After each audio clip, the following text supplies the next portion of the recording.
I got this differential out and I split it apart, and I see that it was well greased. It didn't have any 45-year-old grease in it, all stuck to the edges where it wasn't getting any grease, and since it was well greased, it's all in good shape. I'm not even going to clean the grease out. At a later date, I might change this to 80/90 and put new gaskets on it, but I decided to just put it back together. The only problem in putting it back together is you have to you can't just put that other cover back onto it because some of that stuff will fall as you do it. So I have to take the hub off the axle and pull that differential and long shaft out, and then drop that down in with the other thing on that board separately. And then I'm unsure. I've already watched what I taped. I'm unsure where that hex thrush washer goes, but it certainly doesn't go on the end of the hex shaft that would be sticking out, like where I looked at it before I took it apart and says this is the last time I'll see it right. It certainly doesn't go way out on the end of it, so it goes on the other end of it before you drop in the differential long shaft. Here it is. Here's the rest of it. One actually goes on each end.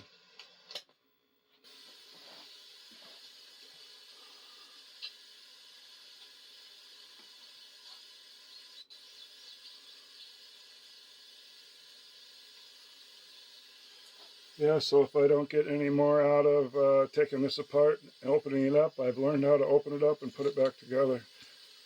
One of those hex washers. I don't have any holes cut in it at all.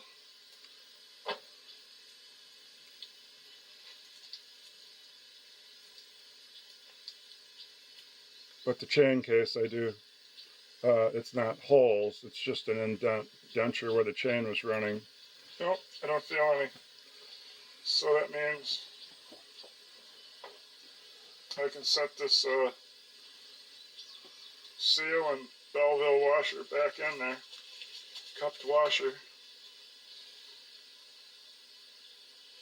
So let me put my bolt back in. It's just how many times and how many different ways will I try to put this back together. But I'll sure remember it better. Put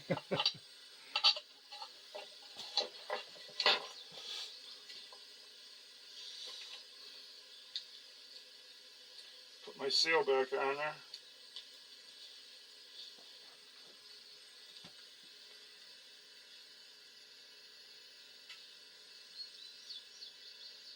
To get it to slide down on the bolt.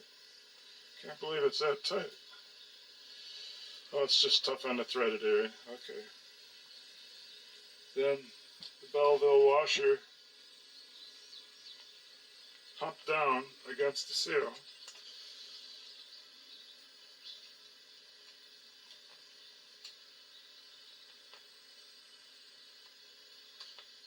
Okay, at this point, I'm going to go check my notes, which I have to pull my gloves off.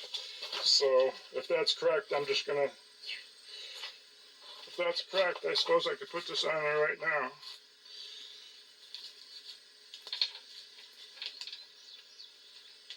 You slide on this thing.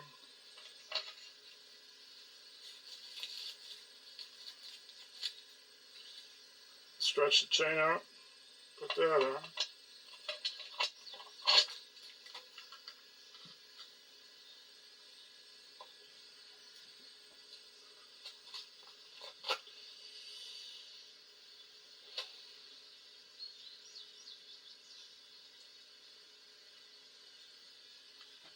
Yeah, it's sure got lots of grease.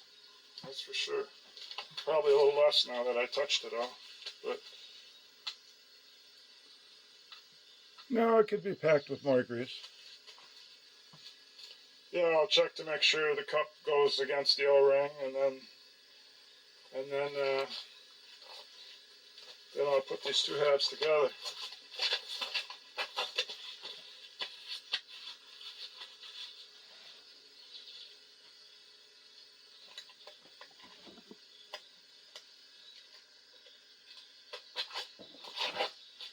Okay, I put that hex thing on there? That's correct. There'll be one on each end, eventually. This is going to go down against the case.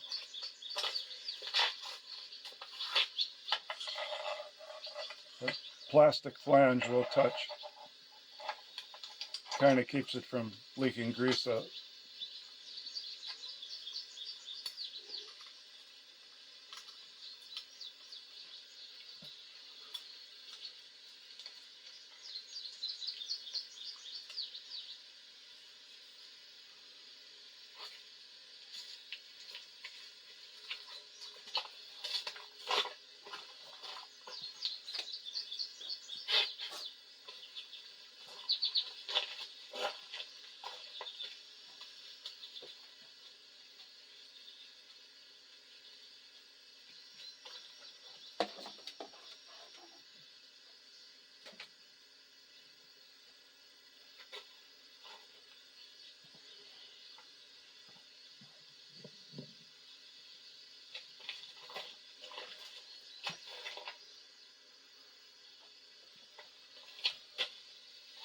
I'm going to try to put that other half back on top of that just the way it sits, and I wish I would have tried it. It probably would have worked. But I check it out.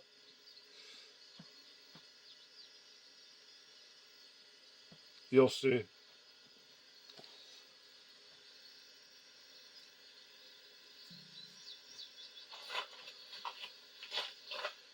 My O-ring and my cupped washer. Cup part against the O-ring.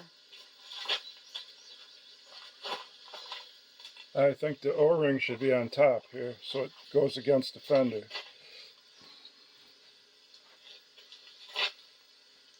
My O-ring was, it's either broke or almost broke. I don't have one, so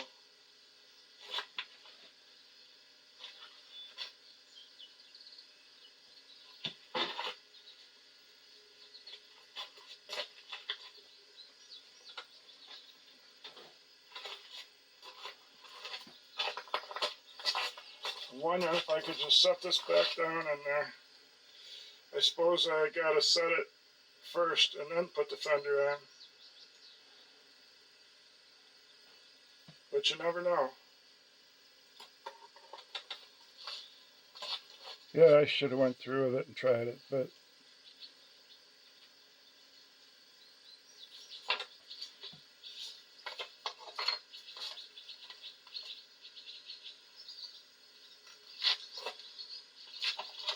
Nah, I don't think I'll try that. probably would have worked. But the good thing is, when I have to take this back apart, I fix that O-ring. I put a new one on out of my O-ring kit.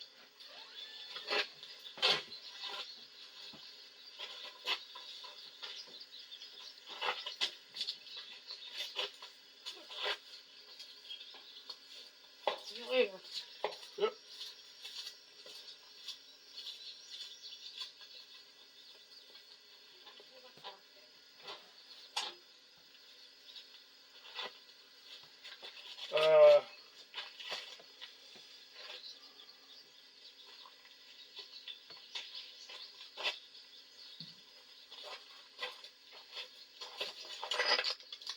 To pull that out of there, I'm talking to the camera.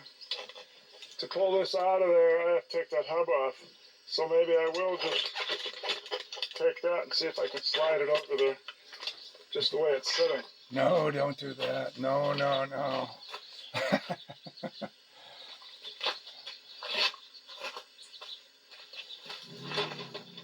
Obviously, with gravity, everything's good. Possible, huh?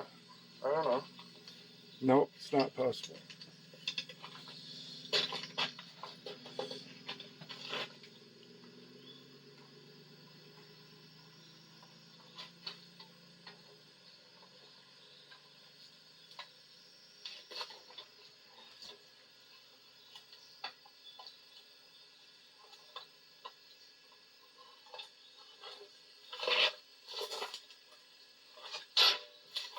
No, we're not going to do that.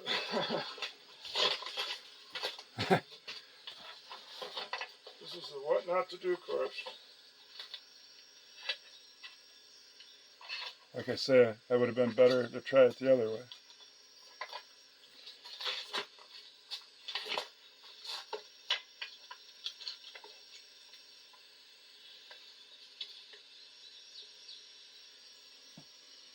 I guess I'm going to have to pull that hub so that I can put that in separately, like you're supposed to.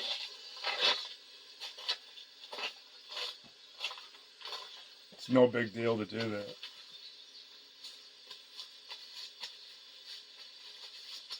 It's just one bolt and you pull the hub off and pull the fender off. Okay, so I'm going to go off camera while I pull that up.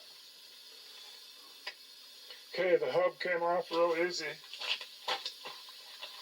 This is the first time I've had one of these factory bolts to hold the hub on. So that I think somebody had this apart. The hub I just slid off normal. It just slid off.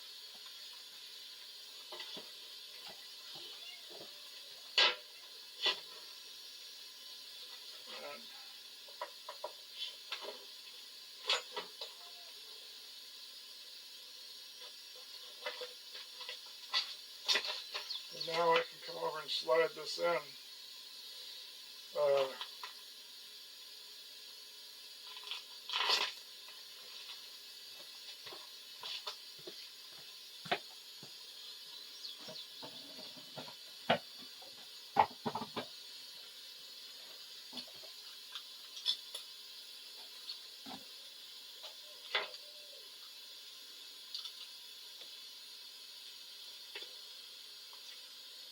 I'm just thinking if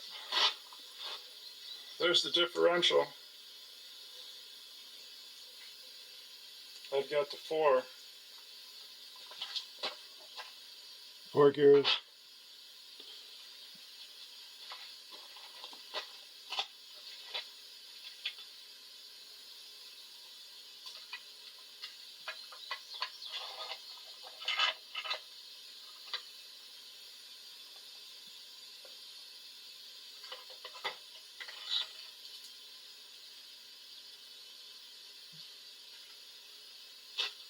Yeah, that goes, I guess, on the other end, so I guess I had all it right.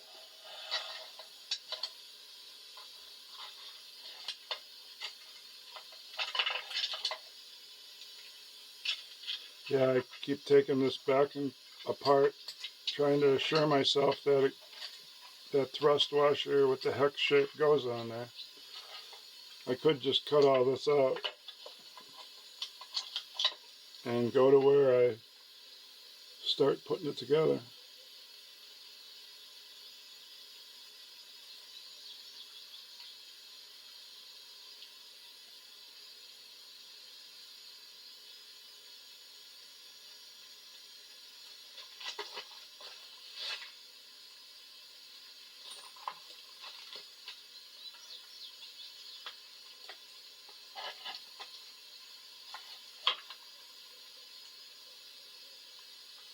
That's got the thrust washer on it, or whatever it's called. Hex thrust.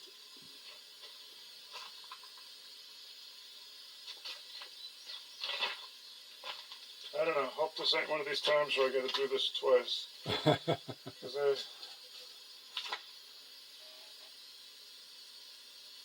I still got this left over, but this goes in the other end of that, I think. Oh, didn't I put it on there? Oh no. I might as well just cut some of this out because I forgot to put that on there. Probably should go check. I forgot to put that on there and I'm going to have to pull it out again. So I'm going to cut this out. We'll just go to where I... Yeah, I probably should go check. Let's go to where I do it right. I just knew where this was when I was monkeying with this before. Back on the mower, but...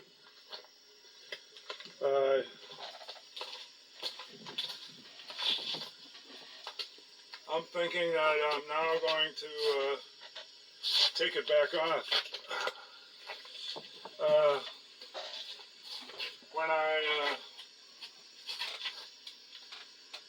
before I put this cover on, I didn't check to see if my outside Belleville washer and seal got thrown off into the grease, and I don't want to grind up that Belleville washer into this gear. So I guess I'm gonna pull back off. I think there's a bunch of 5/16 screws that hold this on here, and put it back in this a board thing, and then pull off these 1, 2, 3, 4. I think it's just about 4 I got on there. Then I got to do all these bolts again, and the 2 with the nuts, and the one that I screwed up because I don't think I don't know where my Belleville washer is on that one, and I don't want to get it ground up. So I guess I'd rather go through it to make sure where it is. And if it's down in the grease, boy, that's going to be fun finding that. I don't want a piece of metal to get ground up. I was wondering if I was gonna have to do it over and over, but this would be the last time anyway. Okay, here I am taking it apart for the whatever time. Depends how you count it. It's the second time I'm taking the cover completely off, so I want to check right away with this bolt right here that holds that gear and sprocket to see if my Belleville washer's there. So this time I smart enough to take the hub right off, and then if I just hang on to that axle, of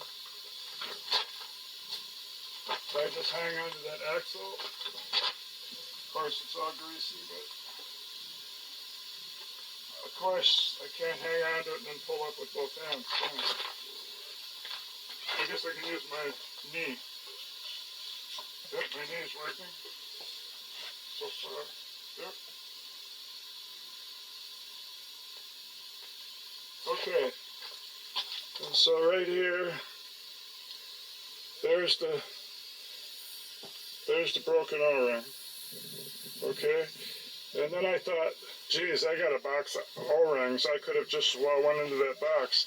So now I got to look there to see if there's, okay, no Belleville washer. So I'm going to change this O-ring with one I got in my stock, and I'm going to find the Belleville washer. I'll keep the camera rolling until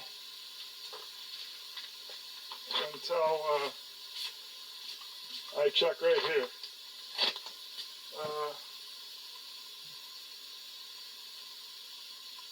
No, it's not on there. So I'm going to have to, I mean, maybe it went on the table on the floor and I'll never find it again. So I'm going to shut the camera off while I look for it. Okay, I found it. Found it right away. I haven't pulled it out yet so you can see where it was. I didn't have to go through all that grease. And that would have definitely got in there. Do you see it? Do you see it now? Do you see it now?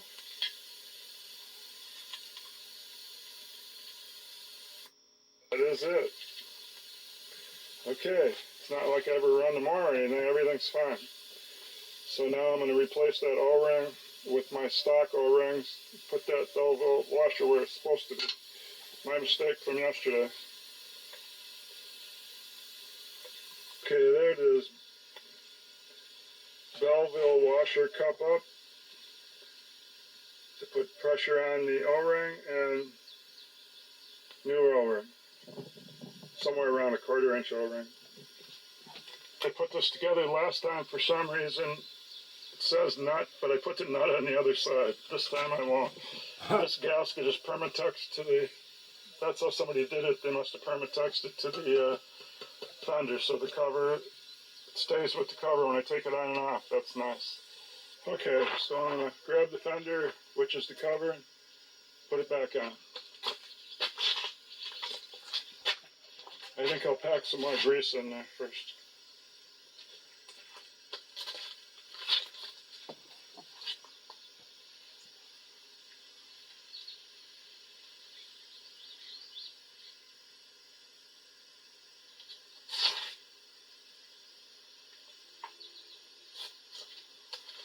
There, that should take up for the grease that I put all over on my grease rags numerous times.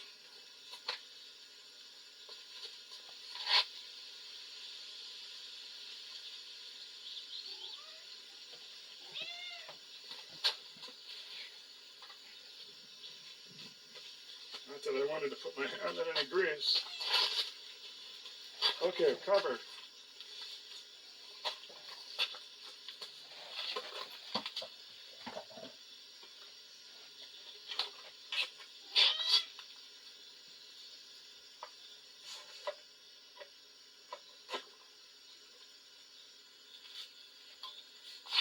There it is.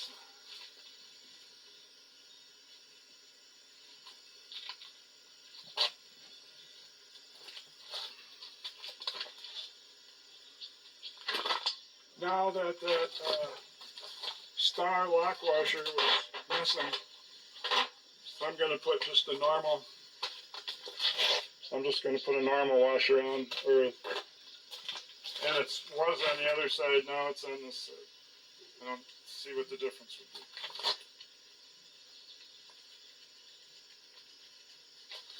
Okay, now I want to get those nuts in the right spot this time. Which I don't. I'll put them on. I'll put them on. Where's my greasy rag? Definitely put some more grease in. I don't know. I might put less.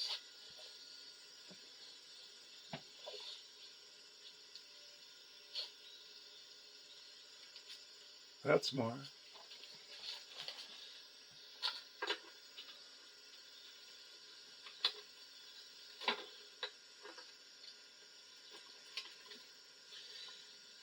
Sticking this time. There it goes.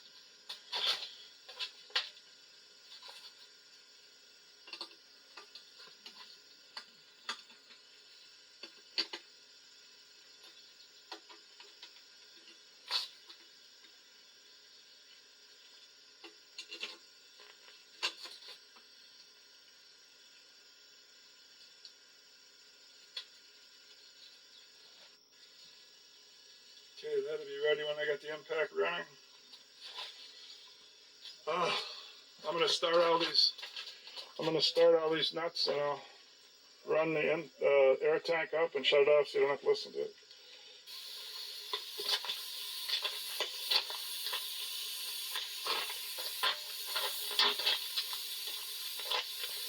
Remember, these take that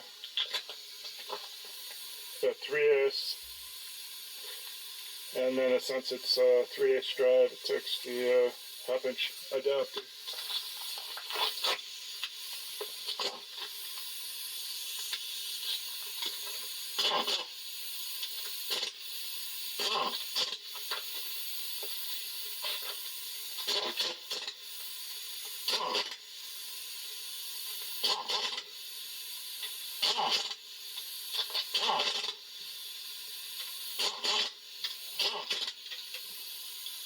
I'll check these with a manual ratchet. Then change. They got 4 different sockets out.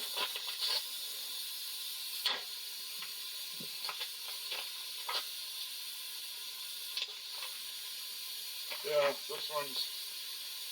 I think I just needed 7/16 for the nuts. 3/8, 7/16.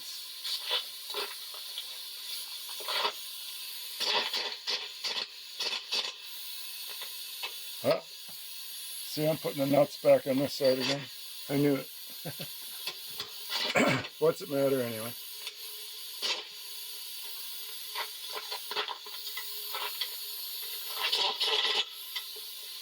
Okay, that's those two.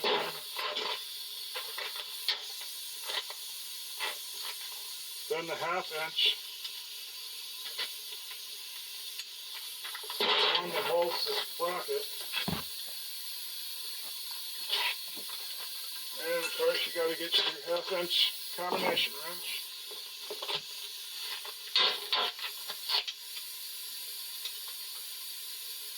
Under there.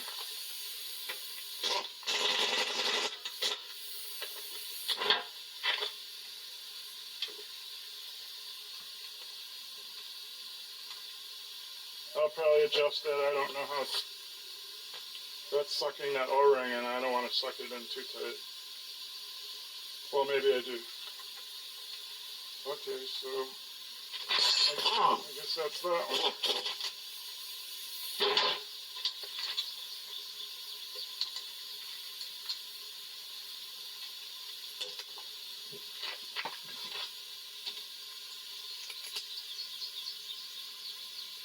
Okay, so now I just got to put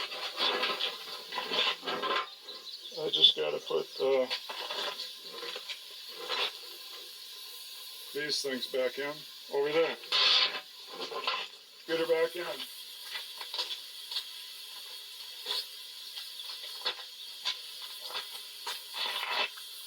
Of course, I'll forget everything already. Okay, the 3 apart.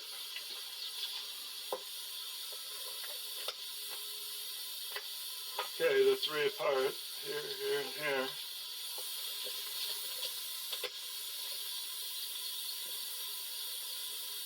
So, get one in my hand,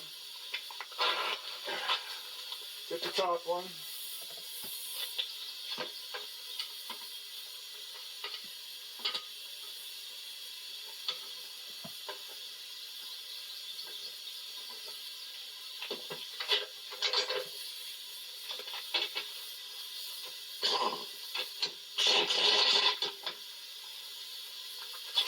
to start.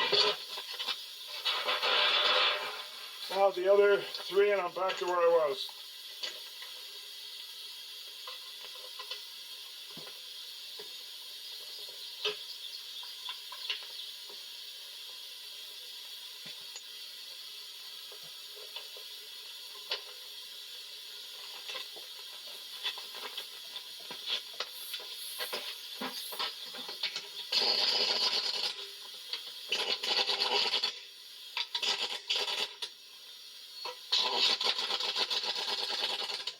Yeah, I'll check all those with the ratchet, and I'll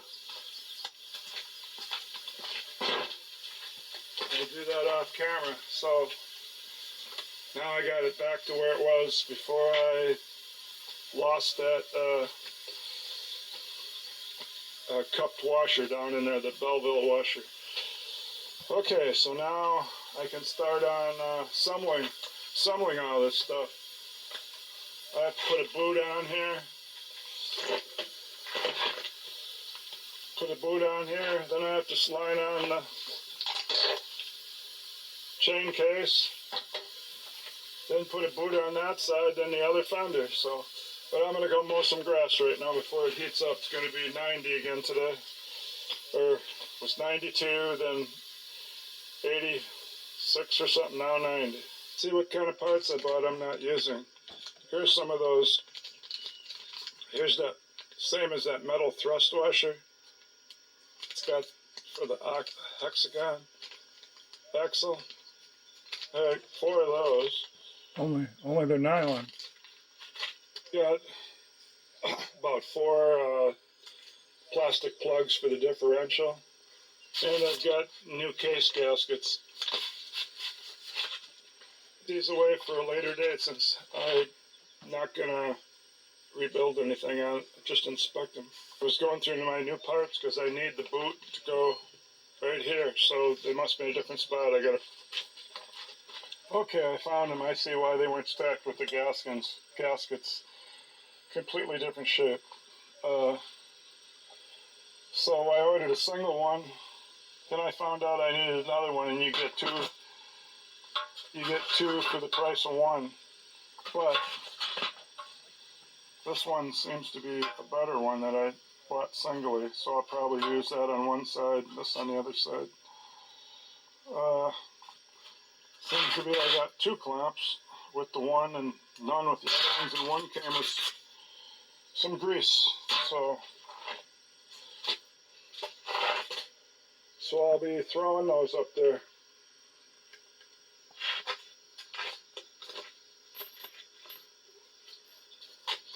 I opened that packet of grease. It's really black grease. I don't know what the deal is with the black, but I spread it all over there.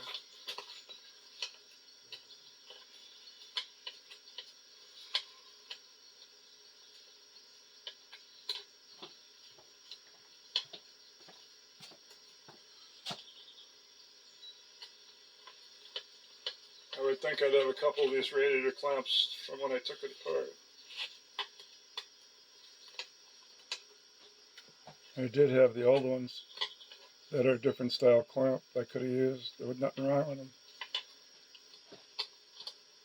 Try to center it. Maybe I should say I tried to get the screwdriver in.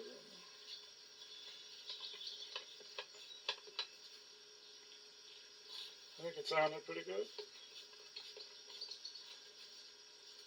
It's tight. Now, I imagine if I put some of this stuff on there before I put some of these other small parts, will probably be in the way and I'll end up removing them. But I don't know any better, so.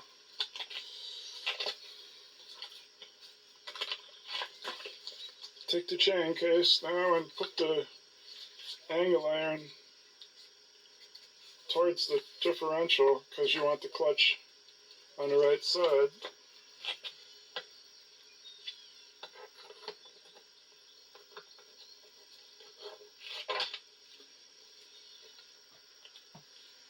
Oh, forgot the clamp. So, good thinking. Take it off. Now that I've pushed the grease all around.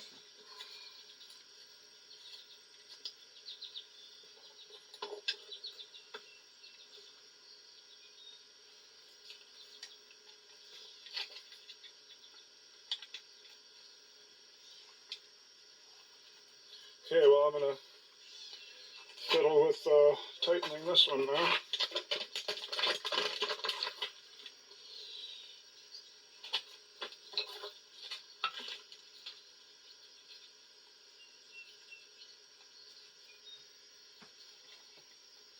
Imagine it's way off.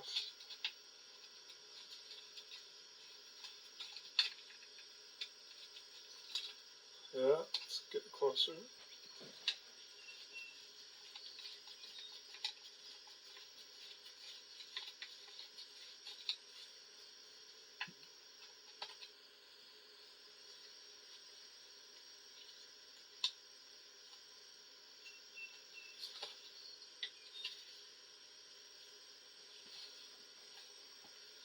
Try to grab a couple of those rungs back and try to hold it. Just my other finger. Still not even close.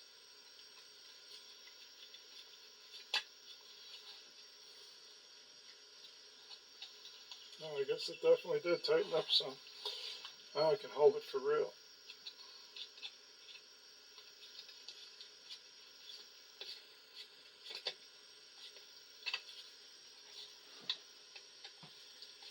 Okay, that's tight.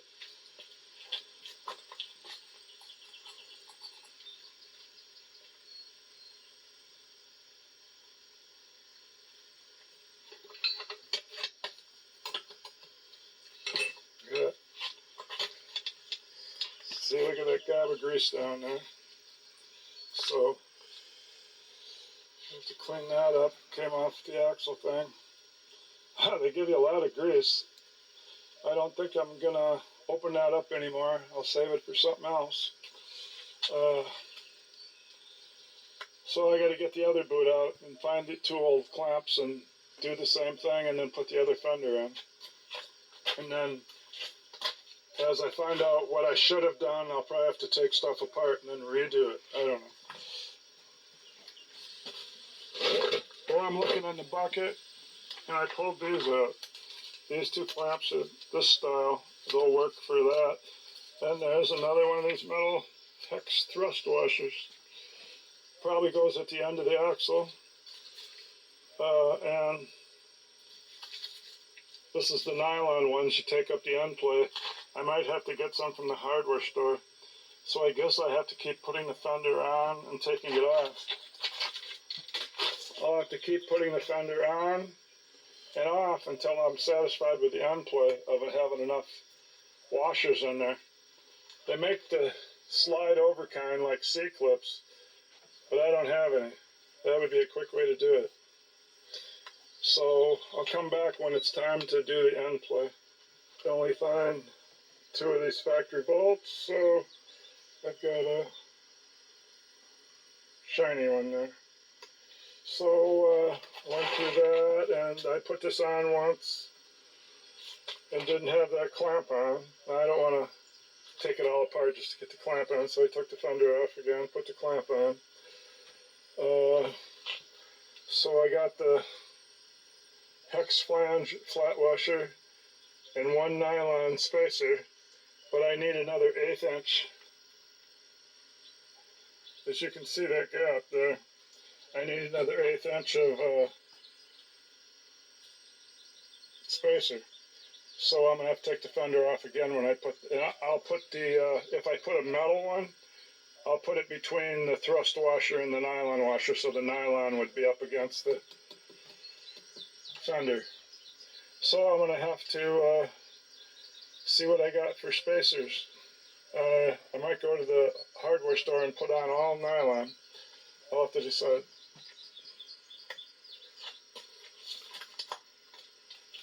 I'm going to end up using a flat temporary, but I do go to the hardware store. I still got,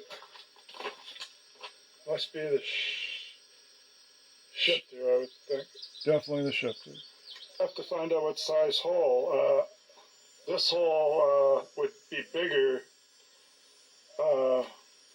from the hex shaft, so I can't use this for size. Okay, the hub I got, that's the right size.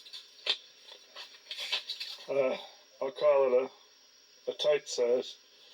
So, see what we got. I'll start with the 4. I'd say we got a 3/4, a standard 3/4 washer would work. Let me take a look for that. Okay, here we go on the end plate. The washer's in there. For now. And look how big it is. The boot won't even go over it very easily. It's going to come off sooner or later. There's slack. Now I'm over here tightening it up.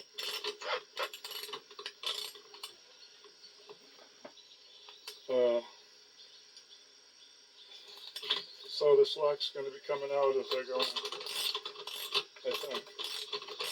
Almost tight. It's still slack. Almost tight.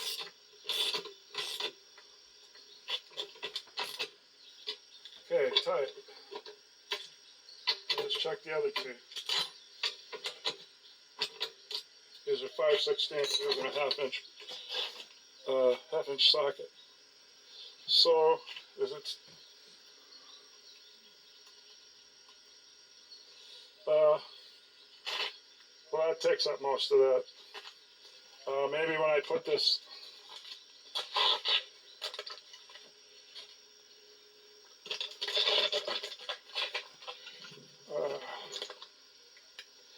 First, I have to adjust the camera. Maybe when I put this bar up here.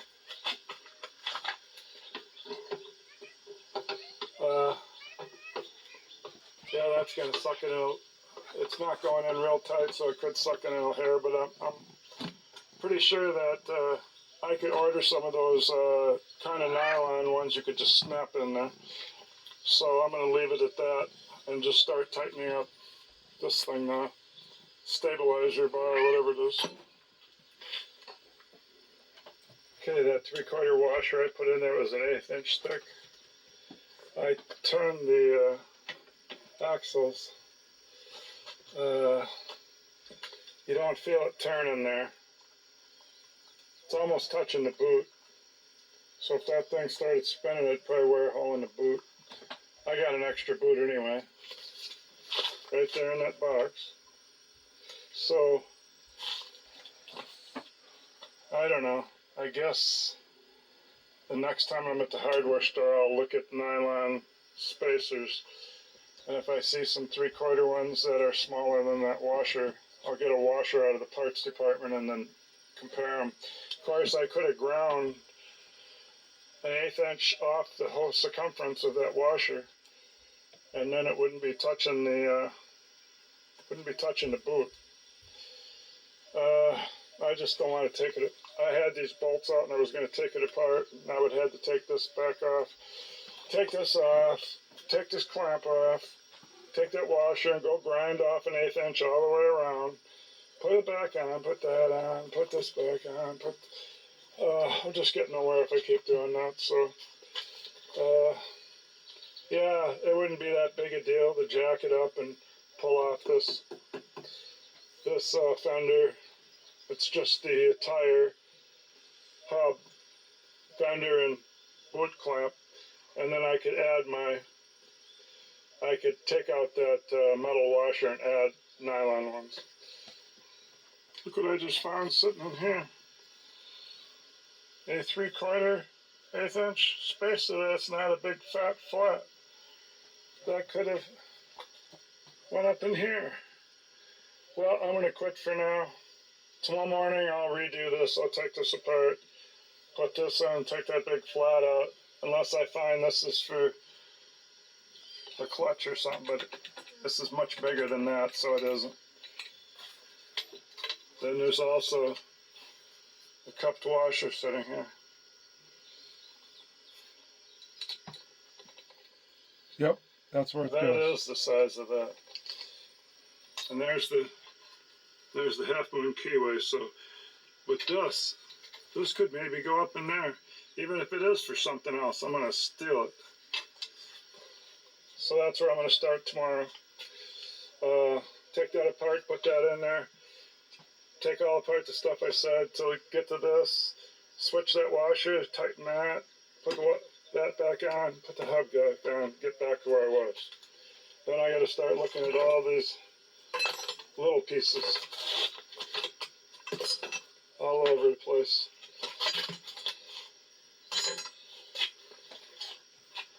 All right, till tomorrow. I would have got going this morning, but she came out to crush cans and broke the can crusher. Broke this handle right off because it was all plastic. So the best I could do was come up with, after staring at it a while, was to put a metal plate under here. I made it out of 10 gauge. It's about 4 inches by 6 or so. And then that got me out here to where I could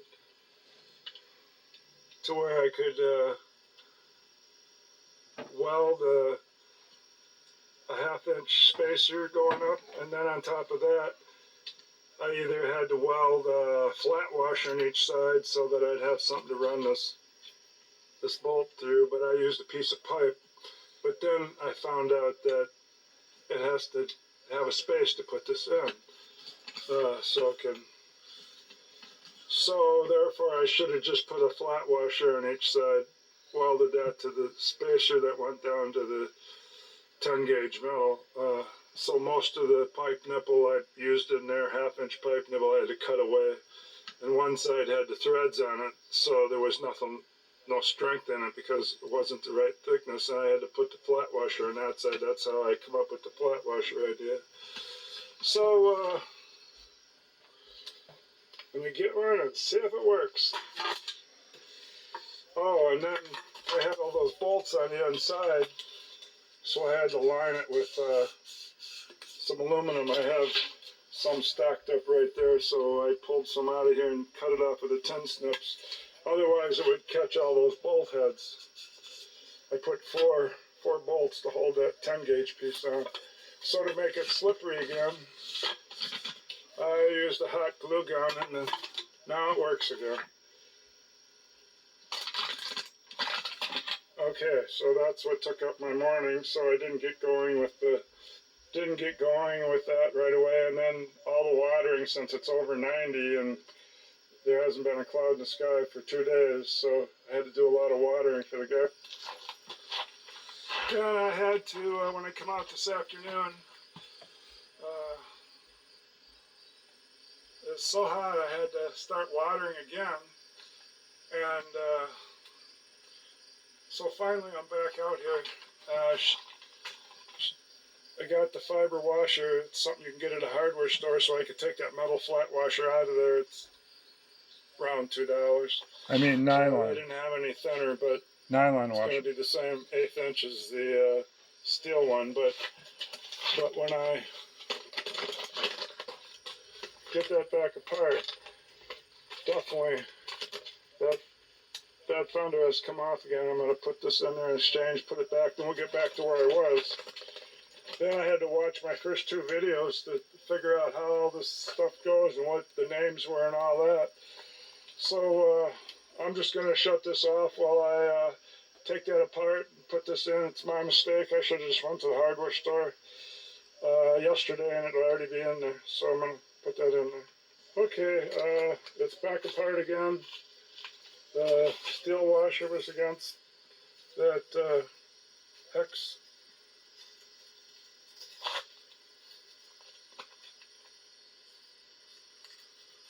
Hex is pretty much broke off that one.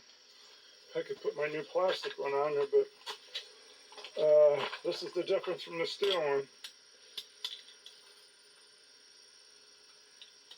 See, the boot will slide right past that, so Nice. that's why I took it apart. Pretty sure that before it had that steel one in it that was only like the. I know, I said I seen the steel one I had. Yeah, I don't know that what one. it's for, but going with the That must have been in there. nylon. Before I put the boot clamp on, there's no movement anymore. Yeah. That nylon washer was thicker. By just I'm a pulling hair. it out, see? It must have been a hair wider than that flat washer, so now it's perfect. I like that. Okay. I figured since this side has a grease lick on the bushing, I might as well grease it. It took 2 squirts. Come out right there. Okay, I'm trying to read up there what these strings here say. And this one says clutch/brake. The other one says auxiliary brake. So the one on the right's the auxiliary brake, the other one's the clutch, and then the choke's in the middle on the steering column and bottom of the steering column, and then the throttle is in between your legs on the pipe. So the throttle is easy. You can see where it starts, and I've labeled it throttle. So, and the other one that comes through the pipe, I labeled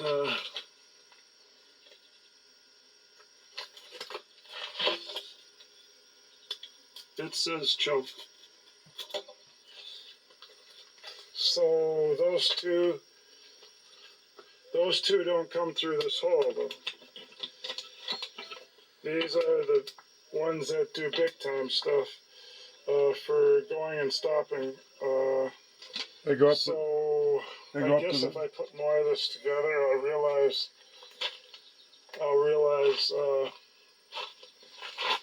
maybe where it goes. This, I wrote on that spring there, I put right on here, I put brake, but I didn't know there was two brakes up there. I followed one out. Okay, this one I'm wiggling here. I don't think this spring's supposed to be on there. It's some kind of a thing to connect these two halves together. This half, I don't know, but this part here is frozen on there. I can't move it. But so the one with the spring is going to, I think going to this side here called auxiliary brake. yes, yes it is. And the other one, I'll have to check. Is this one here that can't be froze because it's just a loose cable not going through anything all the way up, I believe. Or there are a couple spots during the pipe where they might run an inch or something for it to go through like a sleeve, but it's pretty much free of going through. It's not froze. So I'm going to consider this as the clutch, even though it says clutch brake. And I'm going to Correct. think this one's auxiliary brake then. Correct. I'll know more when I start hooking this stuff up. So I'm going to mark this one clutch. This is the worst time to work out here. As soon as this is the west, see where the sun is there? Pretty soon it'll be below those trees, and then I can try to focus.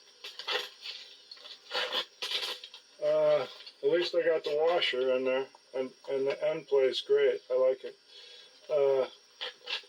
Then there's these things you're supposed to do to test to make sure everything works. One is you turn this one way, and that one goes the opposite way. It does that.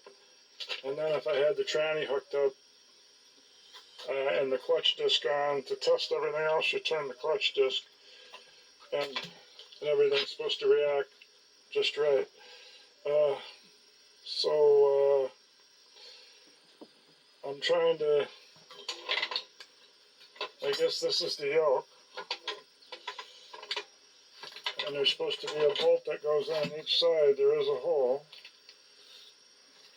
so I could try to locate those two bolts, I suppose. And here's the spots where they go. They're really big, so it has to have a big, huge piece of rubber or something like a motor mount thing. So let me find those. Here's my three pieces. These are important. Those are my clutch guide, this part, and the clutch rod and clevis. So obviously this is the clutch rod, and this is the clevis. I don't know how that could be a clevis, but it doesn't look like the one I hooked my disc up with. Okay, so I'm going to try to maybe put this clutch on and the brake that stops it from the inside, and put this on maybe. Boy, I'm so lit up around here with the sun. It's like I got 10,000 candle powers. My notes about the yoke and the rods hooking to it. Two different rods, I guess. This rod, that rod. Over there, one's still hooked up. See, here's the yoke. I never unhooked it when I painted it. This one's still hooked up. It just goes to an end. There's a rod here. This is the longest one. This one's probably 18 inches long. I'm going to say that I never did back this spring off.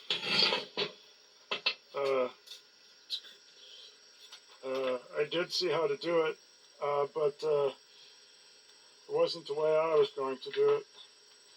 It was, I think somebody pushed.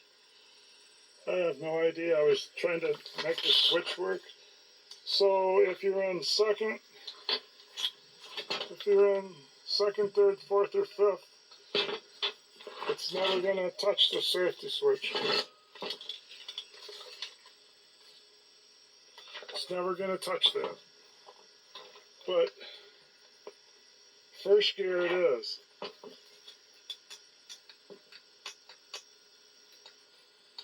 And the thing is, this thing's got a plastic cap on it.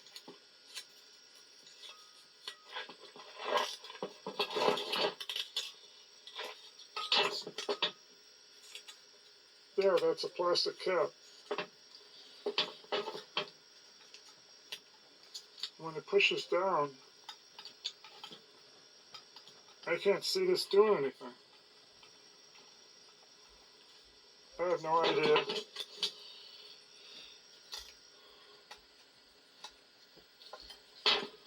I would think it's something to do with being in neutral or park. So the next one on there is roll. One says roll. Park neutral. So let me put this down. If it was park neutral, so if it was right there, park neutral, it's not doing nothing. Just there. I got it in first now. It's just first that really does anything, as far as I can see. I don't understand it. Maybe I can not hook it up. But if I ever wanted to hook it up, then I got to unbolt this whole thing, because you can't get behind there and plug these in unless you unbolt it. I don't get it. Wrong. Anybody knows anything about that, put it in the comments. Wrong. There's a dashboard. Shift handle bolted on. There's a dashboard plate you can take off. 2 bolts. They're slotted, so I don't know what that's about. I'll find out later. I thought once this stuff is hanging there, it might shed some light on something.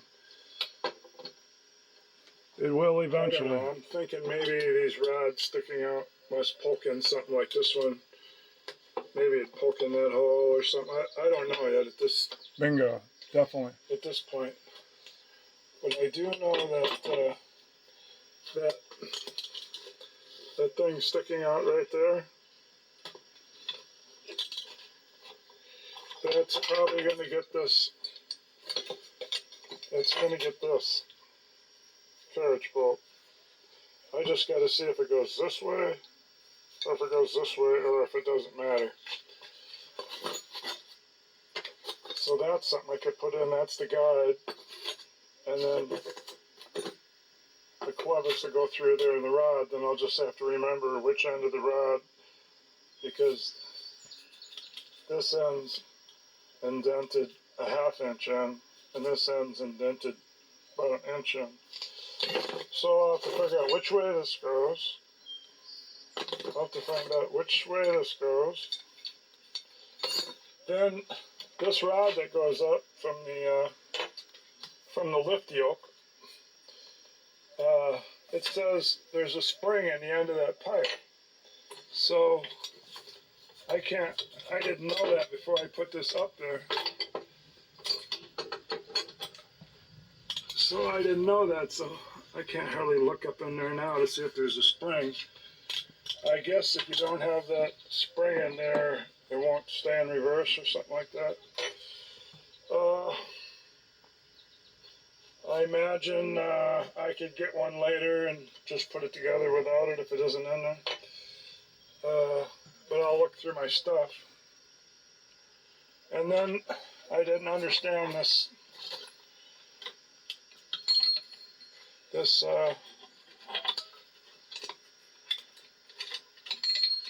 brake, since it has 2 spots. But it could be, since there's a brake on the clutch side, there could be 2 spots to hook it to. So we'll find that out later. Let me see if I can find the rubber bushings for this yoke. And maybe I can get the yoke on, even though I'll probably have to take it off again, because that's the way it works. And I did know there's a bar that goes between here. I'm starting to figure some stuff out again. There's this bar. Probably something to do with the deck.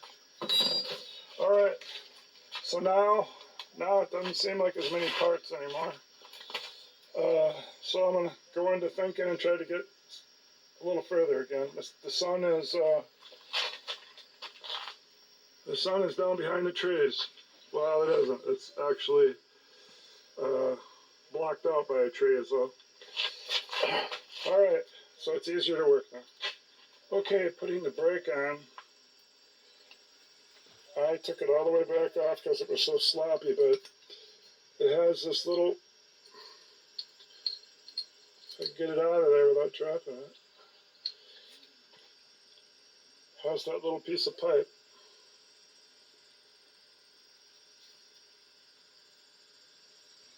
That makes it so you tighten it all the way up and it can still move. Then it'll look sloppy. That's why I took it apart, to see why it was so sloppy. And it's because of this little this thing. It keeps it apart so it doesn't freeze up.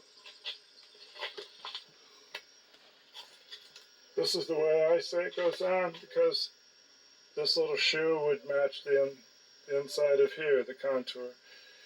So it would be shoe facing you, and shoe on the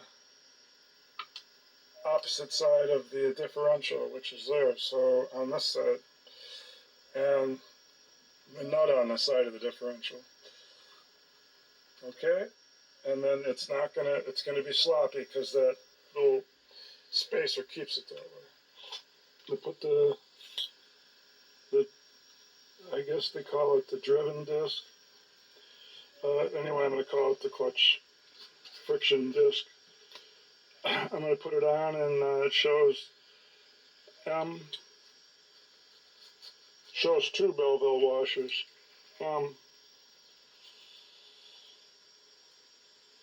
Belleville washer, so it shows two, and I got two.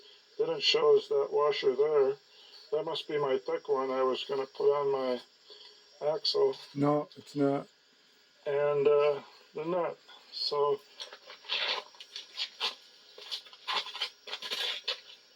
So in that case, I got the half moon key. I got two Belleville washers, but it doesn't say cup in or out. So now I gotta go figure that out. All just because of the Belleville washers. So this will go on the outside, probably, this thick one. No, it doesn't. I know I had the nut here. Here's the That one on the there's axle. those special bolts to go in there.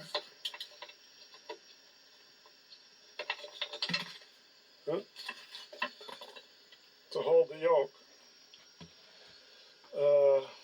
So that's one of them. I know I seen the other one over there, so I'm going to be able to put that in. So as soon as I find out which way to face these, I'm going to be right back. I'm going to put the bevel out. So The dish out. I can't get it off anymore. Oh, I got the key in there. It won't come out. But it's like a ball. It's cupped like a ball, you know, up. So I put the ball out. So since this Belleville washer isn't pressing on a seal, I don't see what the difference would be. But I put the ball out towards the Woodruff key, and I'm putting some grease in the shaft to make it not rust to it along the threads. Yeah, it makes me have to clean this up. I guess back to clean. Now, I guess when I replace this, because it's all cracked and it says at one time this was only $7. I don't know if you can see it right there. It says $7.60. So how much could they be now? I don't know. $7.65. So you take out the 3 bolts. and this hub part stays bolted on. So you just take out these 3 bolts and replace the rubber thing, and then put these back on.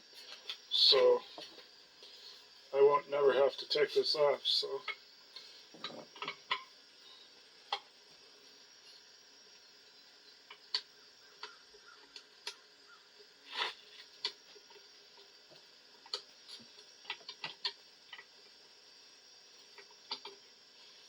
I don't really see how this brake thing can work. I've been through it all today, and I know the answer now. If only I could have figured out that quicker. Just doesn't seem right. I know the answers to all of it now. All the linkages, Because except the brake. right there, I'm on the shaft. And for that to come back and hit that, it can't.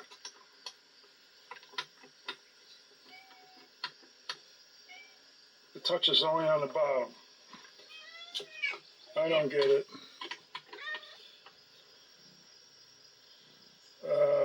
It just doesn't make sense to me. I could flip it around and put it on the bottom part. Maybe I'll try that.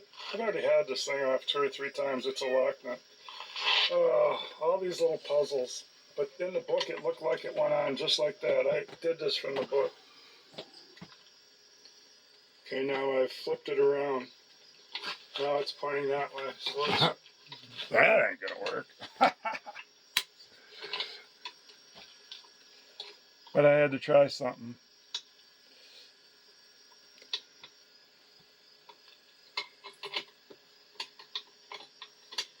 Pretty soon I think it can't work that way. Pretty soon I think it's the wrong one or too long of a piece of metal. It has to be the other way. For all I can see, this must be the wrong length.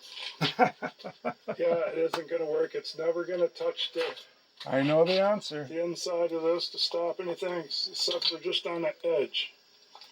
Just on this back edge. So, how could that work? I'm just going to leave it off.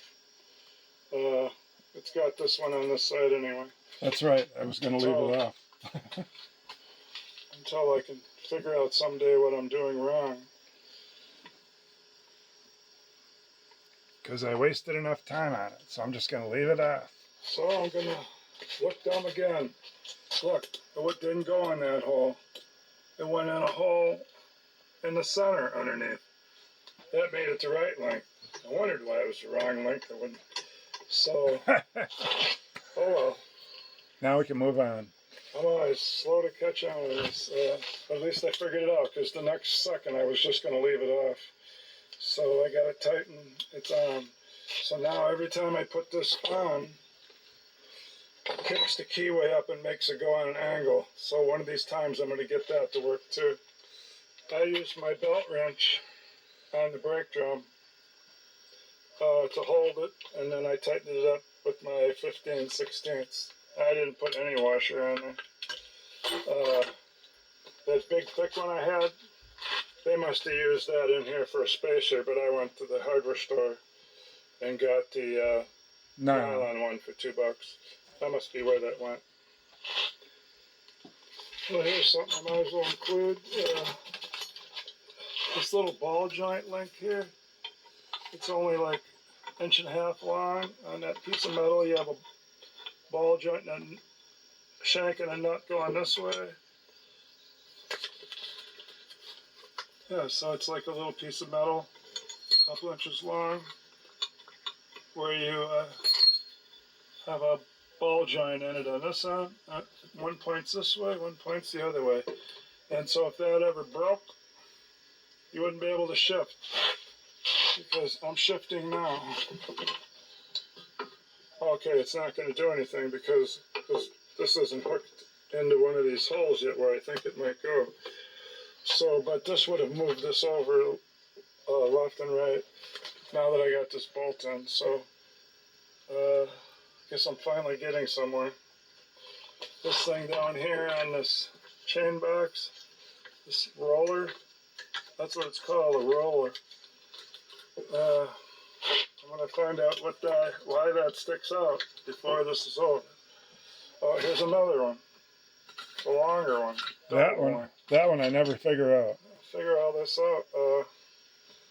I feel that if I bolt this in without the exact linkage in, because one of these linkages stays in there because you put it through there before you put this up there.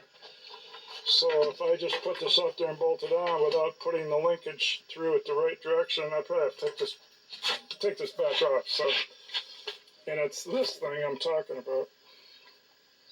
Yep. So I'm just gonna hang this up for tonight. I know it's taking me forever because everything's a puzzle.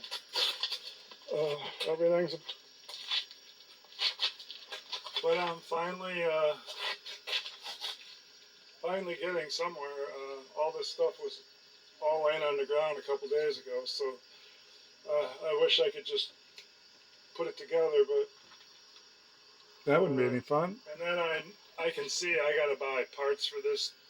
This is in the worst shape that anybody could have it. All these cracks in the clutch, and some of these plastic inserts that go up in here. Just the one. I need new bushings, plastic bushings, and I don't know. I'll bet you this clutch disc isn't even good enough to drive it, and that's probably why he quit using it. But we'll find that out.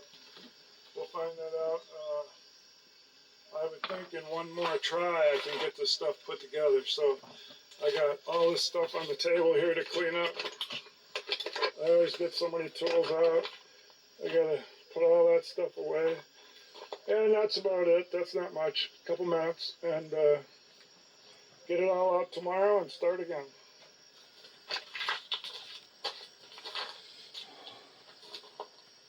Okay, getting back at the snapper.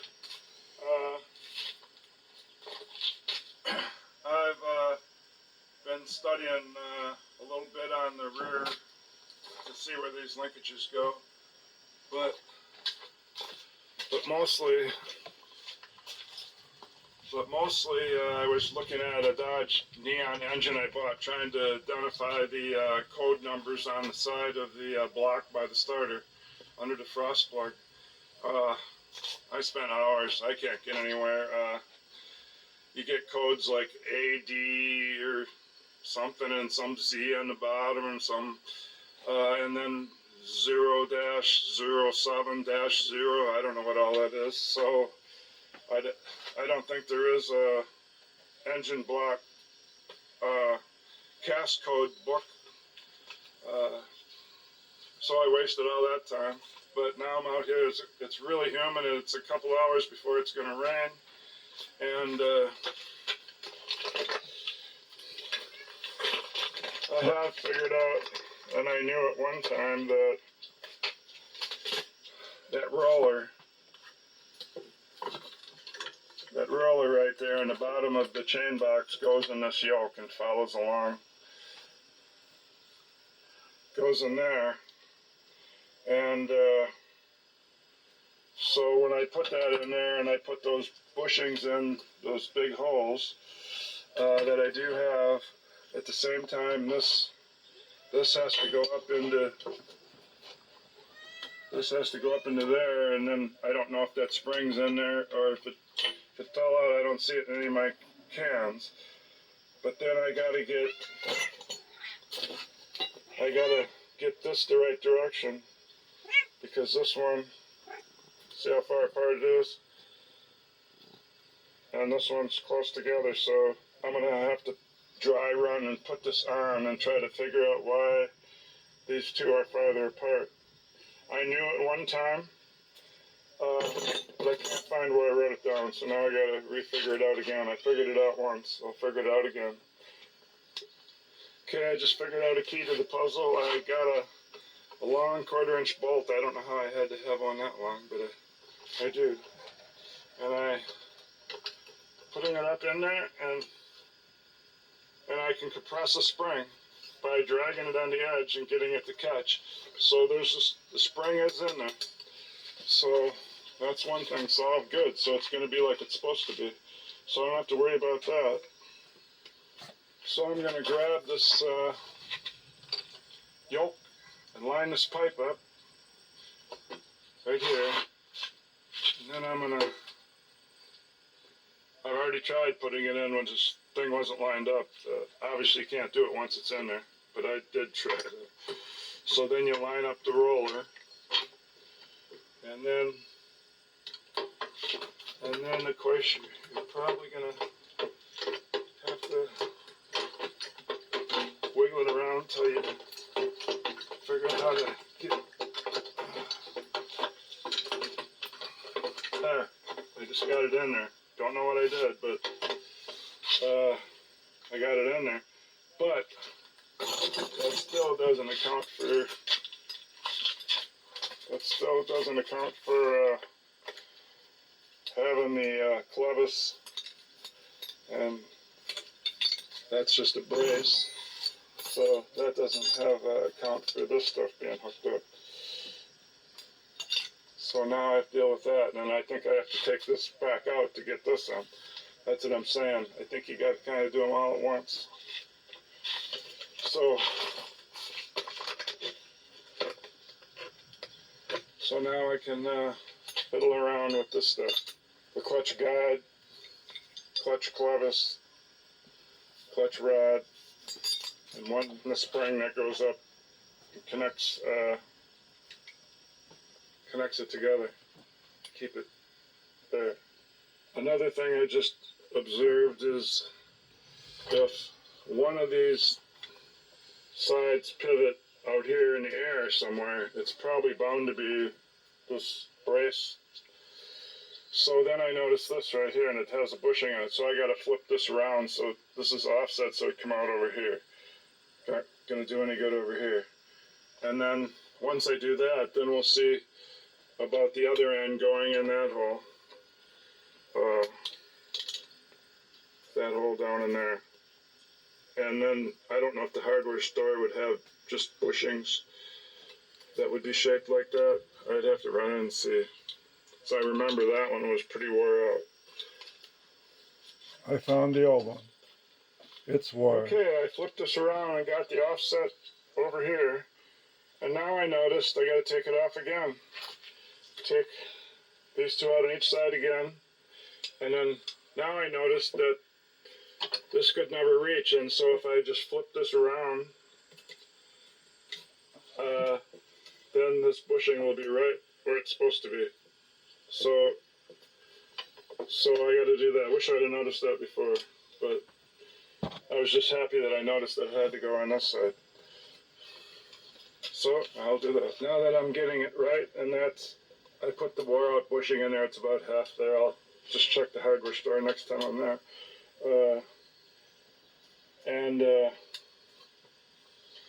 I'm saying that when I put the bolts in here for the first time, I can't get them. I have to move the shift handle up and down until I could get it threaded, because this bar goes up and down with that shift handle. And then I just eyeballed it in the right spot and I got one started. So now that they're getting hooked up, that's what you got to do. All right, get this one in here. So I guess that means I do everything 3 times to get it right in some cases. Oh well. I want to point out the 2 ball joint rods. I did this one before. This is like a rectangle one, solid metal, and then it has a ball joint with a stud, and you put a nut on it on each end, just like a tie rod would. And the other one is straight above, way up here by the shift handle. It's this one.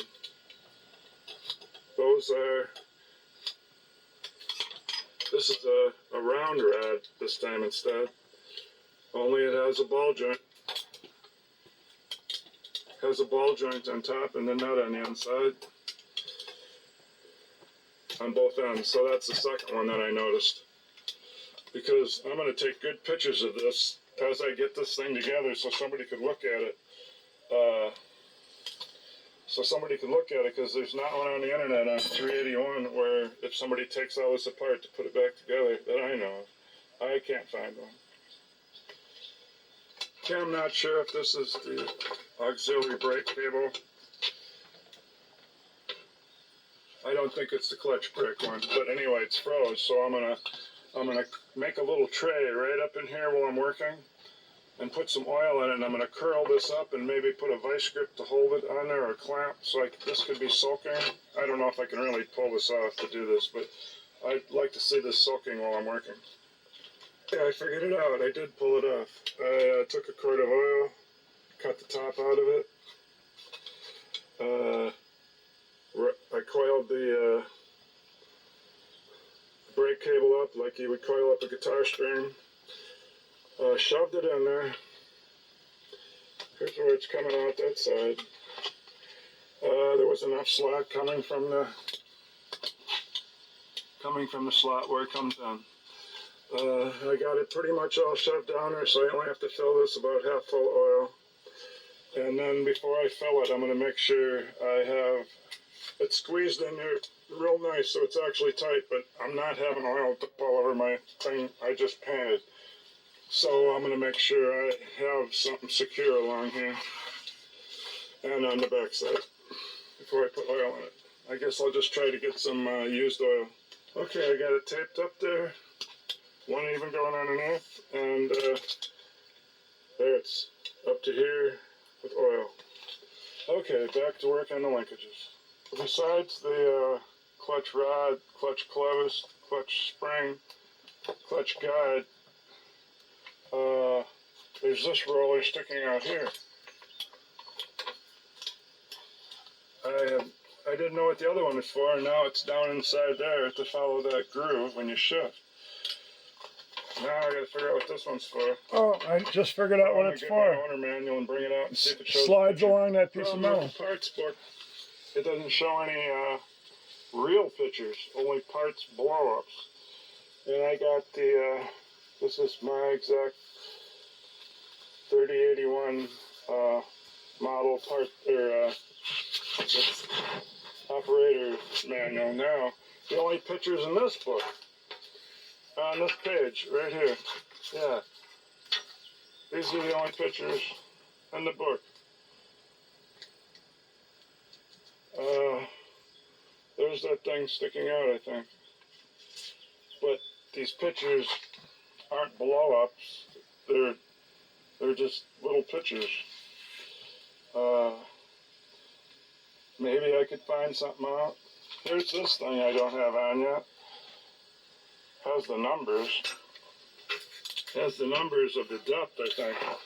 So that goes on the deck. I'll have to check into that. So see, you get something from, and I noticed that it shows why I needed 2 extra 3/8 fine thread by 3/4 bolts. Because look at, they skip every other one. I went and bought those bolts. So you do get something out of the picture. Here we see what? There's a rod going through here. That's the brace. But I already had that figured out. Let's see if that roller sticking out has something to do with the brake drum. I do got this left, but it looks like it probably could go right on there where that little ball joint nut went, which means I'd have to take that off if it does, or put a double nut on it.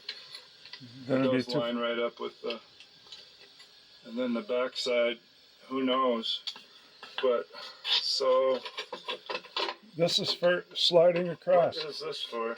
Yeah, sometimes if you look at videos of people doing something, changing a belt with something, you can see part changing maybe this thing. You could. Seems like they never show this area, and definitely not that area, because they'd have to pan way up there to see that. And mine probably looks like a red out. Everything's red. I never thought of painting these linkages white, so it'd be easy to see. But I'll go in and look at a newer video and see if one of these things is sticking out. This is for sliding along. Because this is a 77, 87. So even if you looked at one from around 2000, that's 23 years newer. They changed things.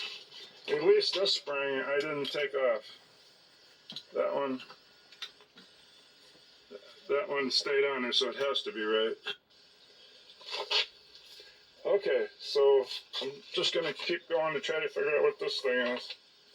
So don't get the rollers mixed up. One roller's on the chain box at the bottom. It makes it go through the shifting pattern. Other rollers on the yoke. We're trying to find out what that does. I knew here you would look up F. There's the yoke, H. You'd look up F. It's booked, by the way. So you'd find F and you'd go over and it just says roller. It doesn't say roller for what. I figured it was going to say. Now it's kind of threatening rain, so I'm down to about an hour here, a half hour. And I looked at a 1989 snapper, so 12 years newer. And I'm looking, it doesn't have this on here at all. Not at all. And the brake for the adjustment, instead of putting it on the inside, there's that thing there, the slotted thing for the brake cable to go in. And I know the back side of this pad is where you hook the brake up. It's on the back side now, hard to see it. There it is, and they're moving around. So at first I thought I put this on backwards because theirs is out here on this side for the adjustment. And this thing here, the pad must be on the opposite side. But if I turned it around, obviously this would stick this way. So it's not wrong for mine. It's just they changed them. And the adjustment, like I said, that clamp on his and 12 years newer is now on this side. And then I thought, well, maybe I put the chain box on backwards. Maybe it should have been turned around. But no, the clutch has to go on the right side, and the brake thing on the left side, brake drum. And so he doesn't have one of these. Well, that's right. That's hooked to the cradle. Adjustment on the outside. The cradle don't move. The clamp on top and down there. Well, I thought I had I'll show it. that to you. Okay, so here's his. The cradle don't move. Here's the yoke.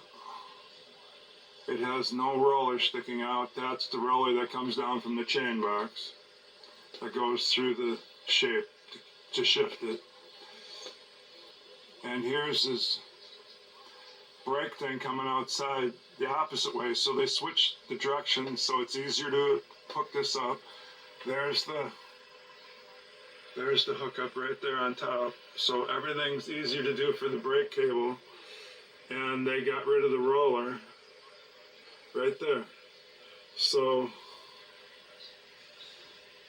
that's about all I can see on this one. I can't, so that's 12 years newer and it's changed. That's what I mean. There isn't a 77 on here where somebody goes into depth with pictures, close-ups of hooking this clutch linkage on this side. They always show a little bit of this of it. They never show detailed pictures of this clutch linkages all the way up to the shifter. There's the 2 bolts I got to put in once I'm sure how the clutch rods go. Oh, his does go on that side. This Dodge Neon engine. Here's the balance wheel side. Oh, now I'm outside. On the left side.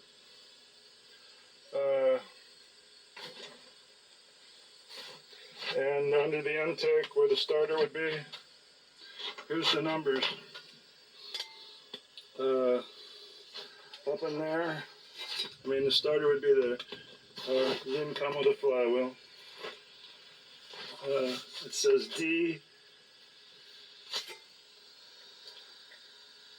DN. Then it says 0, 07, 0. I think there's zeros. And then it's got that little shape of something. Then down on the bottom it's got that's a 9. Stick my word for it, that's a 9. And that says AZ. But as far as I know, there's no book that identifies the casting codes. So I'm going to have to get the part number off the block and the head to find out what year it is. The only thing I have to go by that it's got to be a 2000 to a 2005 is the aluminum oil pan. That's when they switched to the second generation in 2000 to 2005. Now, the reason I think I might still be able to use it if it's a 2000 to 2002, the last 2 years, 2003 to 2005, they did the digital cam and crank sensors. They did away with the magnetic. It did the, where it reads dots and dashes, or pulses. Not dots and dashes, pulses. So,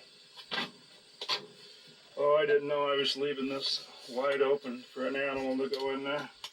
I'll have to plug that, but yeah, I want to put this in a 1995 car, and that's what the junkyard gave me. I went up there, they said, oh, we got a 1995 engine, so now I got to try to identify it, and the reason is, if it's a 2003 or 4 or 5, it's got digital, and it will never start. Yeah, it probably bolt in and everything, but it will never start. So back to the snapper.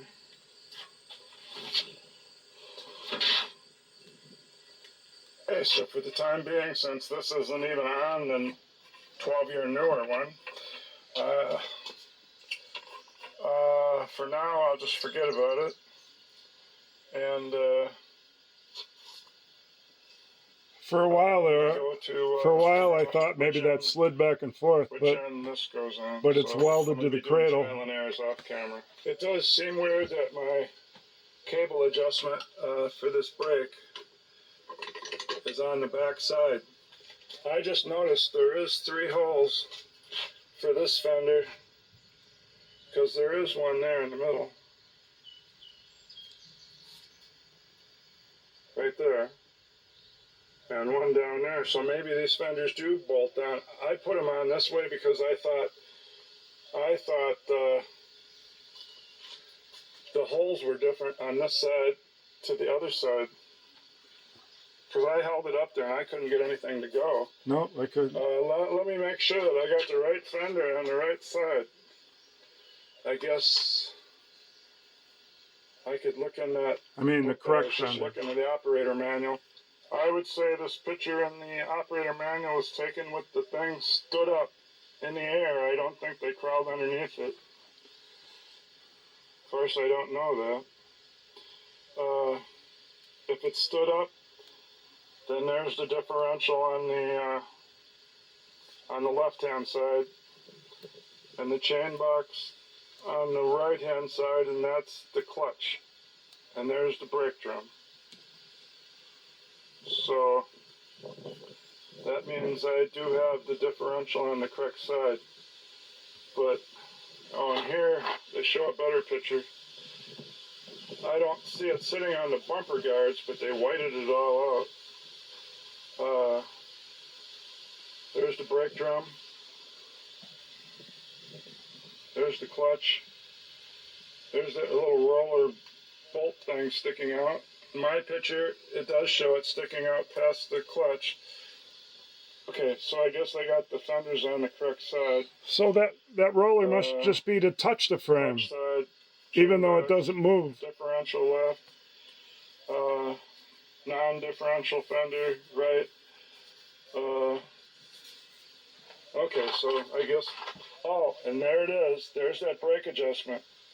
Right there, it's going to the back side where you can't see it and it'd be harder to hook up. So I guess they really did do it that way. It's going to the back side. And up here, on the second picture up, it's going to the back side. And I'm just looking to see if I could see that little, and to see if I could see the brake pad, but they got the wrong for me to see it anyway. Here, I guess you can see it. Yeah, that's the brake pad.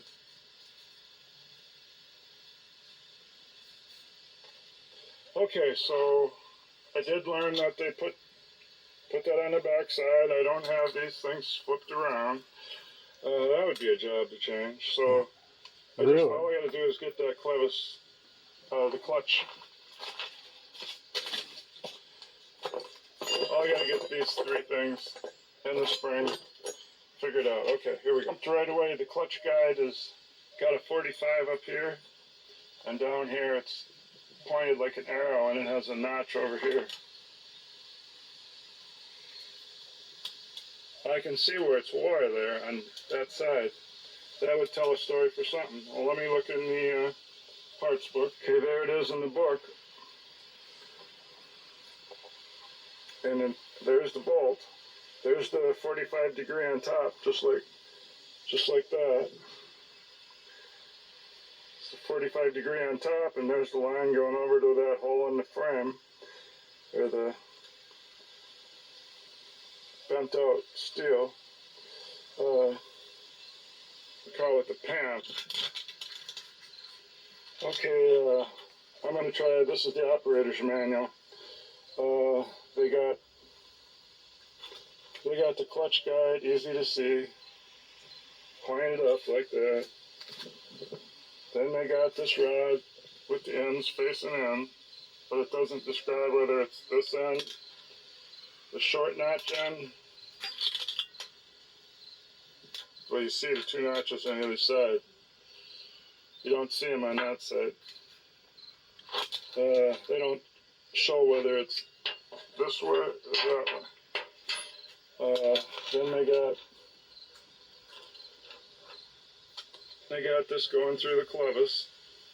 So let's put that in the clevis. Maybe we can find something out. Hey, look at it. It fits against these two notches perfectly. So that would be the clevis end. Now let's put it on the wrong end. Notice that the notches are on the outside of the clevis.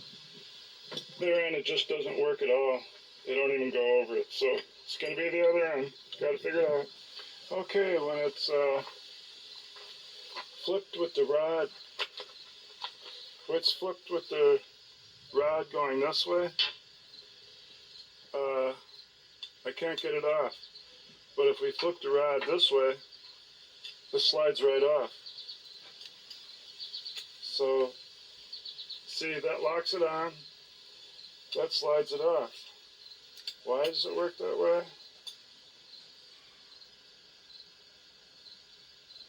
I don't really know. But this way it slides off.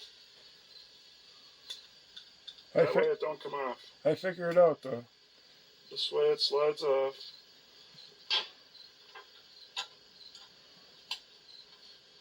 Flipped around. Flipped around. Doesn't come off. This way it does. Flip it around. That way it don't. Now I gotta figure out what that tells me. Just remember when they're pointing opposite away, this clevis is pointed that way, and this is pointed that way. So if you flip them around and let the clevis be on the inside of it, it would slide up. It just did. Okay. I guess it's because the bumps are up. But with the hole looks the same to me no matter which way you look at it. But somehow when you flip it that way, you see the bumps are right there. If you flip it the other way, oh, there's a groove in it. That's how it works. No, that groove doesn't do it. There's a groove in it. No, so, I don't. No. So one way, it's not. It's paralleling the groove. Was a good idea. Paralleling the groove. Nah, I don't think so. So it doesn't get in a groove. And when you go the other way,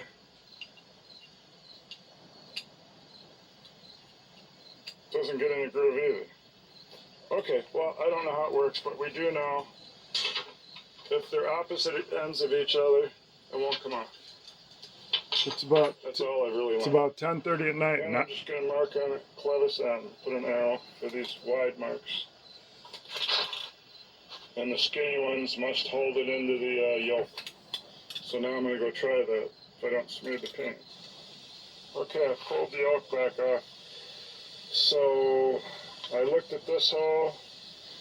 It's not big enough. But this one, it does go in. But guess what this notch is for then? That's for those notches, those braille bumps that stick out. That's so they can go in. Really raining out there now. It's about 10 o'clock at night, and that rain finally came. You might be able to hear it in the video. So you gotta put that down so the braille bumps are to the right. And then you put that in and it hits the braille bump on the left. That stops it. Then this braille bump, and the one on the other side are straddling this 10 gauge steel or whatever it is. Now you turn it up like this, like it would go in the tractor, and this won't come out, right? Yeah, because it's going to hit that braille bump. See? That's a pretty good idea. Okay, so now I got to put this in with this faced up, and I don't have to take the yoke out. So I got to put this in holding this rod up and holding this rod up. Yeah, they both got to be up, and then I got to go in and under the clutch thing. So now let's do that. And Since I kind of know how to do it, sort of. And that rod has to be twirled the right way to tighten the spring up. Let's get this pipe lined up again like I did before. There. Now this one's went down, so let's get that one to go up.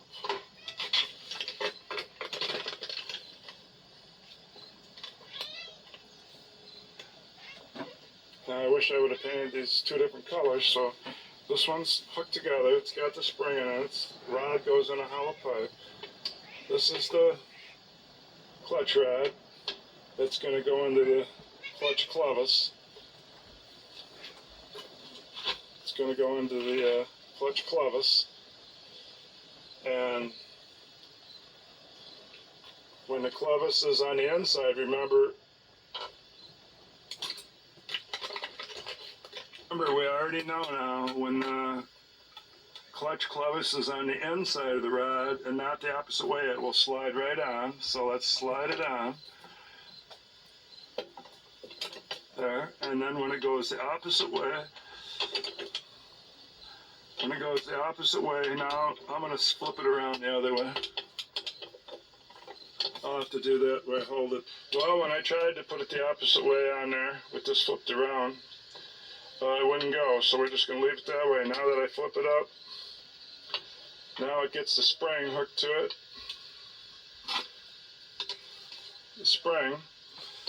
And then what? Then I'll figure it out.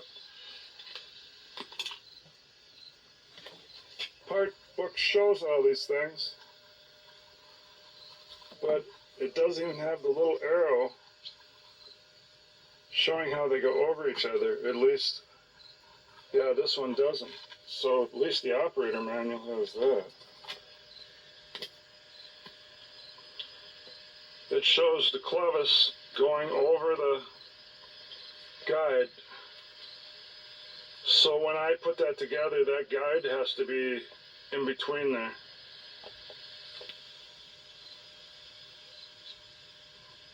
So still the clutch rod goes through the clevis, but those little arrows there show the clutch guide's got to be in there, or it has to be, or else how else can it hook to it and do anything? So I'm going to try that. Well, you can see there, I got the guide in the middle of the clevis now, with the rod going through it, and then that top of the guide would get this carriage bolt, but you have to keep hanging on to that, or it could double back, being the wrong way to put up. So I'm pretty sure the point goes up but I'm not positive. So if it all fits together and looks good, that's the way it will be. That's not the point. That's the slanted side. So I got this. This is going together, right? One pipe inside the other. So I just got to keep sliding it the rest of the way in there. Keeping that up till I get the bolt in it. And then I got to get this roller back in that groove, and then I can finally put the bolts, these little yoke mounts with those rubber bushings and those big holes. Okay, I'm going to do that off camera. Okay, you can see the slant had to go that way so that when this comes out, that's cut just perfect so that this could go up against there. I had it backwards, but I flipped it. I'm just guessing. And then once you know how these come apart and go together, remember when I experimented there a few minutes ago on camera we knew how to put it on and off, so I knew how to quickly flip it. Then the spring will go on the bottom of that yoke. And so now the other thing was I did get the roller in there, so I'm good to put the bolts in here. Motor mount things, the cradle yoke mount, right here. It's just that, which side do you think this goes on? This side or this side? So I can't seem to get it on the other side, so I'm just going to leave it on that side. And I think that's right. So now we got everything hooked up we got the cable soaking. We got the bushings right on this brace. This brace turned around.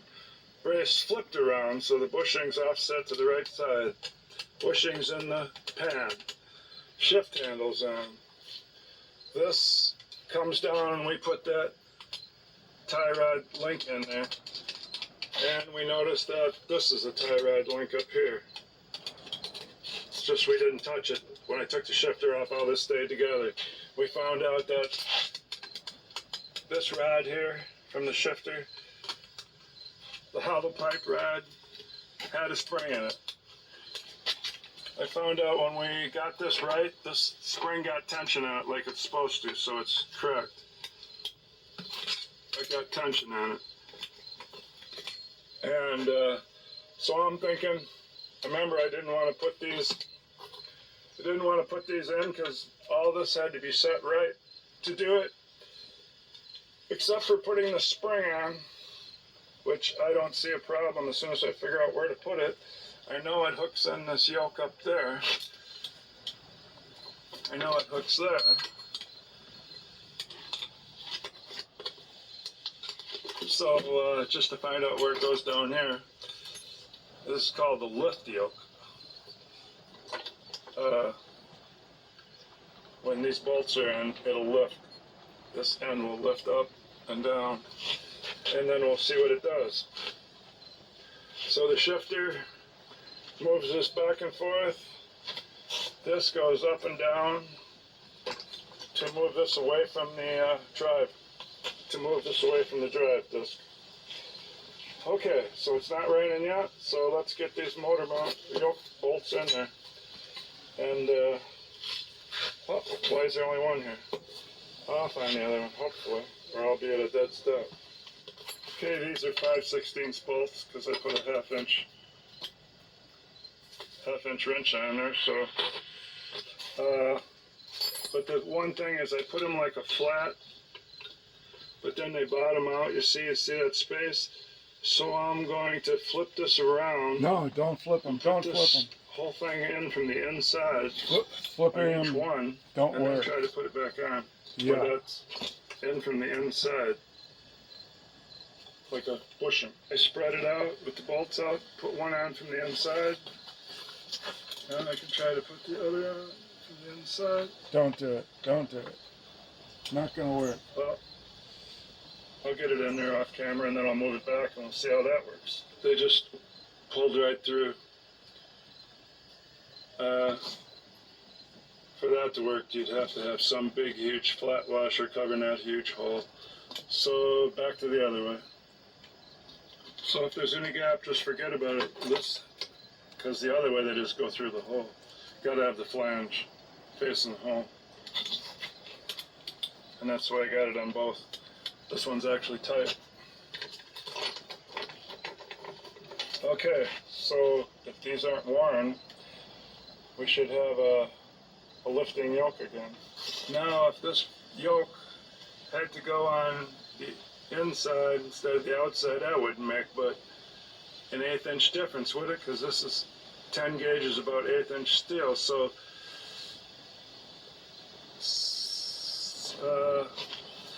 now I gotta, because I'm trying to figure out how this clutch lifts this up. Oh, that other notch right here in the end.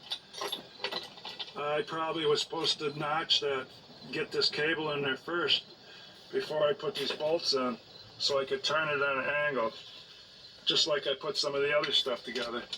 Oh boy, I just figured it out. I knew I wasn't gonna, so now I'm gonna be doing these 3 times.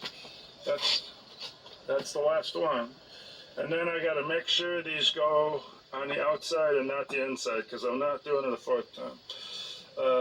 So I gotta take these out, hook the cable, make sure these are on the right side. Then and then I went and tightened these up. I knew I should have just left them loose. Okay, so I'm gonna go and do that. I'm gonna go with this on the differential side of these welded hangers, because they're there already, for one thing. And if I look up here at that cable in there, yeah, I've already had one of these little wires go. See that wear spot? Dug in right there. That matches.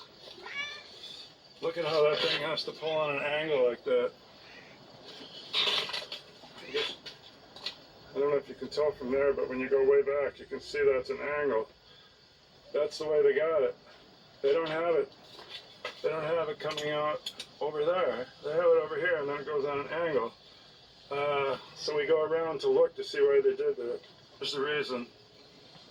If you look here, you'd go, oh, there's plenty of room to come over here. There's nothing in the way. But then if you look to see where it comes from the center pipe. So if you put it way over here, it would be twice the angle. So they went to the halfway spot. That's what they did. So now I just have the spring on the clevets, the clutch clevets to hook somewhere. Now I gotta figure out. My first guess was this cotter key.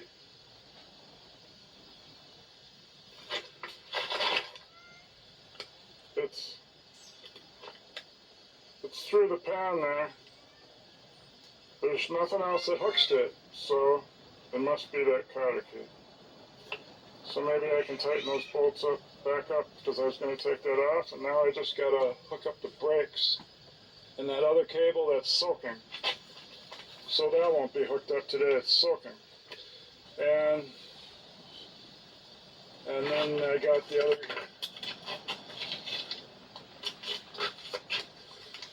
So that's one cable that's soaking, and that's all there is. Two come through there, so you can see I got one heading upwards into that pan soaking, and then this must be something to do with the brake, and then this one must be something to do with the brake. There's the one down there. The one down there. One up here must have something to do with hooking the brake. And then, of course, right there. That's the end of the brake. Something has to go there. And then the strap has to go on. So, I got that stuff. And then I got to go back and to the deck and figure out why this isn't on there. Yeah, I didn't realize it'd be such a red out. I should have made some of those linkages white. for myself and for the viewers. All right. I guess I can grease this and maybe try to get some grease in there on that ball joint. Maybe I can work it in. Anyway, it's dinner time now. I was going to keep going till it rained, and it hasn't rained yet, but now it's dinner time, so put the stuff away, and now I have to put it away. There's hardly anything on the table. This time I have to put it away like it's nighttime because it could rain. All right.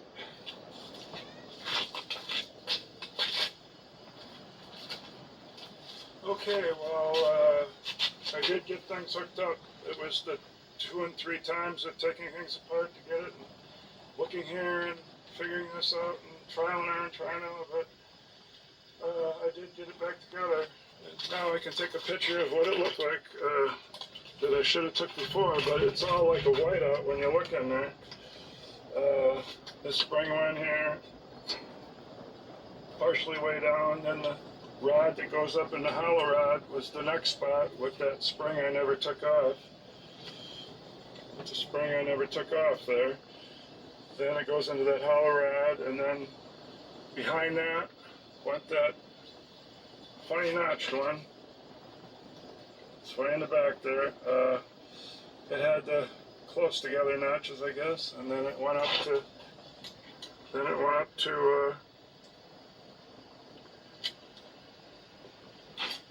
Geez, I can't find that on there.